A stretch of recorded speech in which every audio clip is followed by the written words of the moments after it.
ఇటీవల హైదరాబాద్ నగరంలో కొన్ని హోటళ్ల మీద దాడులు జరిగినప్పుడు ఫుడ్ సేఫ్టీ అథారిటీ వాళ్ళు దాడులు చేసినప్పుడు చాలా చోట్ల మొన్నటి చికెన్ ఫ్రిడ్జ్లో పెట్టి, నిన్నటి చికెన్ ఫ్రిడ్జ్లో పెట్టి, ఇలా అనేక రకాలైనటువంటి కేసులు వెలుగు చూశాయి. చాలా పెద్ద పెద్ద హోటల్స్, రెగ్యులర్గా చాలామంది విజిట్ చేసేటటువంటి హోటల్స్లో కూడా ఇట్లాంటి పరిస్థితి ఉందంటే వాళ్ళు డబ్బులు తీసుకుంటున్నారు, అది కూడా భారీగా తీసుకుంటున్నారు. అయినా వాళ్ళంత మోసం చేస్తున్నారంటే ఫ్రీగా పెట్టేటటువంటి ఇటువంటి గురుకుల పాఠశాలల్లో లేదా మామూలు పాఠశాలలో ఉండేటటువంటి మధ్యాహ్న భోజన పథకాల్లో న్యాయం జరుగుతుందని మనం భావించగలమా? వీటి మీద నిజంగా సూపర్విజన్ ఏమైనా ఉందా? వీటిని ఎవరైనా పర్యవేక్షిస్తున్నారా?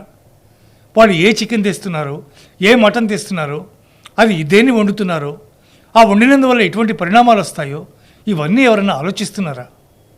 ఎవరు ఆలోచించట్లా. డబ్బులు ఇచ్చేసి చేతులు దులుపుకుంటుంది ప్రభుత్వం. దాన్ని అమలు చేస్తామంటారు ఆ శాఖకు సంబంధించినటువంటి అధికారులు. అన్నీ సరిగ్గా జరుగుతున్నాయని స్థానికంగా ఉండేటటువంటి అధికారులు నివేదికలు ఇస్తారు. కలెక్టర్లు పర్యవేక్షణ చేస్తున్నారా? చేయడం లేదు. కింది అధికారుల మీద ఆధారపడుతున్నారు. రకరకాల కారణాలు ఉండొచ్చు. అనేక రకాల పని ఒత్తిళ్లు కానీ, అనేక సమస్యల వల్ల కానీ వాళ్ళు ప్రత్యక్షంగా దాన్ని మానిటర్ చేసే అవకాశం వాళ్ళకు ఉండకపోవచ్చు. వాళ్ళని కూడా తప్పు పట్టడానికి లేదు. కానీ కింద ఉన్నటువంటి వ్యవస్థ పనిచేస్తుందా లేదా చూడాల్సిన బాధ్యత జిల్లా స్థాయిలో కలెక్టర్లది, రాష్ట్ర స్థాయిలో మంత్రులది, ఆ తర్వాత ముఖ్యమంత్రిది. ఈ విషయాన్ని పట్టించుకోకపోతే, ఈ విషయాన్ని సీరియస్గా తీసుకోకపోతే ఎంతోమంది పైకి ఎదగాల్సినటువంటి విద్యార్థులు తమ ప్రాణాలను పణంగా పెట్టి ఆ పాఠశాలలో చదువుకుంటూ అనేక రకాల అస్వస్థతలకు గురై ఆ తర్వాత ప్రాణాలు కోల్పోయినటువంటి సందర్భాలు కూడా ఏర్పడతాయి.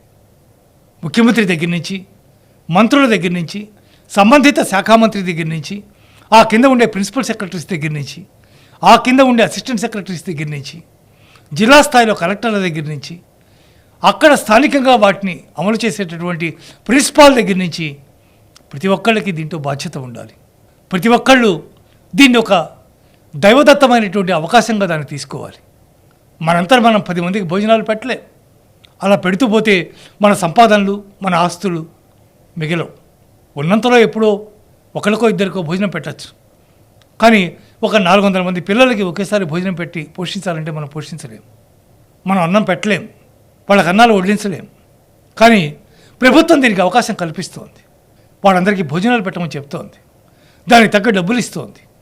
ఆ డబ్బులు సరిపోకపోతే 5-5.5 రూపాయలే ఒక విద్యార్థికి ఒక పడిన పక్షంలో ఈ డబ్బులు సరిపోవట్లేదు, ఈ డబ్బులో మేము నాణ్యమైనటువంటి ఆహారాన్ని మేము ఇవ్వలేము అని చెప్పేటటువంటి స్టేజ్ కావాలి. కానీ అక్రమాలకి పాల్పడి, అన్యాయాలకి పాల్పడి ప్రభుత్వాలు కూడా దాంతో సహకరించి ఈ విషయాన్ని నెగ్లెక్ట్ చేస్తే అటువంటి గిరిజన పిల్లలు, అటువంటి సాంఘిక సంక్షేమ శాఖలో చదువుకుంటున్నటువంటి నిమ్న వర్గాలైనటువంటి పిల్లలు వీళ్ళందరూ కూడా ఏమైపోవాలి?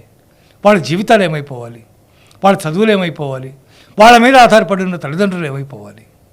ఈ వ్యవస్థ మారుతుందా? ఎప్పటికైనా మార్పు వస్తుందా? ఎవరైనా దీన్ని సీరియస్గా పట్టించుకుంటారా? ఇప్పటి వరకు పట్టించుకున్న దాఖలాలు లేవు. ఎవరికి వాళ్ళు బడ్జెట్లో మేము ఇంత కేటాయించాం, అంత కేటాయించామని లెక్కలు మాత్రం చెప్పుకుంటారు. కానీ తీరా చూస్తే ఆ లెక్కల్లో ఈ సంక్షేమ హాస్టళ్లలో ఉండేటటువంటి విద్యార్థులకి కానీ, గురుకుల పాఠశాలలో ఉండేటువంటి విద్యార్థులకు కానీ అందేది అతి స్వల్పం.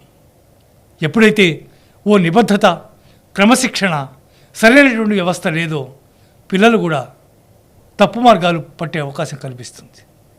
తలపొగరుగా, చెప్పిన మాట వినకుండా, చదువుకోకుండా ఒక రకమైన తిరుగుబాటు వ్యవస్థకి దారితీసే పరిస్థితి ఏర్పడుతుంది.